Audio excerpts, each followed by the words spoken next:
الحمد لله رب العالمين والعاقبة للمتقين ولا عدوان إلا على الظالمين. الصلاة والسلام على أشرف الأنبياء والمرسلين نبينا محمد وعلى آله وصحبه وسلم تسليما كثيرا إلى يوم الدين. أما بعد، أعوذ بالله من الشيطان الرجيم. إن الصلاة تنهى عن الفحشاء والمنكر ولذكر الله أكبر والله يعلم ما تصنعون. সম্মানিত ভাই ও বোনেরা, সুপ্রিয় বন্ধুগণ, আসসালামু আলাইকুম ওয়া রাহমাতুল্লাহি ওয়া বারাকাতুহু। এই পর্যায়ে যে বিষয়টি নিয়ে আমি আপনাদের সামনে হাজির হয়েছি তা হচ্ছে, কোনো ব্যক্তি যদি নামাজ না পড়ে, নামাজ ব্যতীত অন্য কোনো আমলের দ্বারা আল্লাহ তাআলার সন্তুষ্টি অর্জন সম্ভব কিনা। সম্মানিত ভাইরা, সুপ্রিয় বন্ধুগণ, নামাজ হচ্ছে ইসলামের অন্যতম একটি গুরুত্বপূর্ণ রোকন। যেই রোকন আল্লাহ এবং তার রাসূলের স্বীকৃতির পরেই নামাজের স্থান।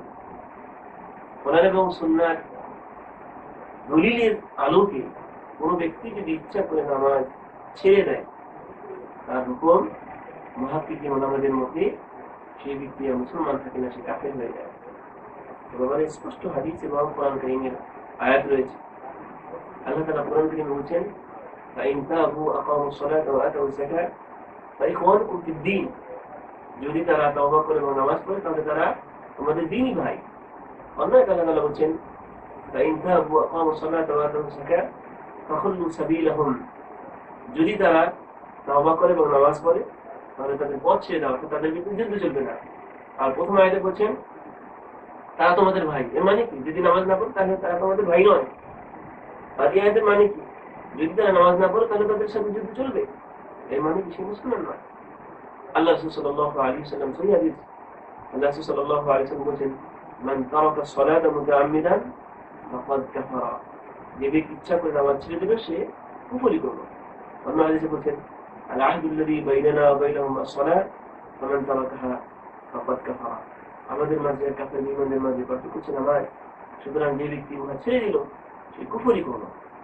সম্মানিত ভাইরা, সুপ্রিয় বন্ধুগণ, নামাজ যদি কোনো ব্যক্তি ছেড়ে দেয় তাহলে সে আর মুসলমান থাকে না। এবং ওই হাদিসের ভিতরে রাসূল সাল্লাল্লাহু আলাইহি ওয়াসাল্লাম নামাজের সংখ্যাও বলেননি। আর এই কারণে মুহাক্কিক ওলামাদের মতে এক ওয়াক্ত নামাজ যদি কোনো ব্যক্তি ইচ্ছা করে ছেড়ে দেয় সে আর মুসলমান থাকে না। তাহলে একজন ব্যক্তি যদি মুসলমানই না থাকলো, ইমানদারি না হলো, তাহলে সেই লোকের আমল আল্লাহ তাআলার কাছে কিভাবে পছন্দনীয় হবে?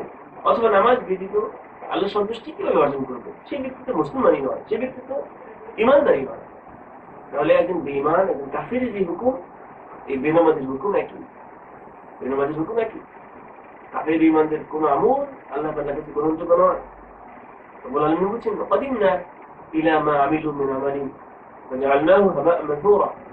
আমি তাদের আমলের দিকে লক্ষ্য করেছি, অর্থাৎ কাফের বেঈমানদের আমলের দিকে, অতঃপর সেগুলোকে ধূলিকণায় পরিণত করে দিয়েছি। অর্থাৎ আল্লাহ তাআলা কোনো কিছু কবুল করেননি। তাহলে এই বেনামাজির ক্ষেত্রে একই কথা। যে ব্যক্তি নামাজ পড়ে না, বেনামাজি, তার কোনো আমলই আল্লাহ তাআলার কাছে গ্রহণযোগ্য নয়। এমনকি সে যদি রোজাও রাখে, নামাজ না পড়ে তার রোজা গ্রহণযোগ্য নয়, কবুল হবে না। সুতরাং রোজা যদি কবুল না হয়, হজ যদি কবুল না হয়, যাকাত যদি কবুল না হয় নামাজ ছাড়া, তাহলে অন্য আমল প্রশ্নই ওঠে না। তাহলে কি রোজা রাখবে না? অবশ্যই রোজা রাখবে, সাথে সাথে নামাজও পড়তে হবে। হজ করবে না? অবশ্যই হজ করবে, সাথে সাথে নামাজ পড়তে হবে। যাকাত দিবে না? অবশ্যই যাকাত দিবে, সাথে সাথে নামাজ পড়তে হবে। তাহলে মূল কথা হচ্ছে, নামাজ ব্যতীত কোনো ইবাদত আল্লাহ তাআলার কাছে গ্রহণযোগ্য নয়। নামাজ পড়বে, তারপরে অন্যান্য ইবাদত করবে।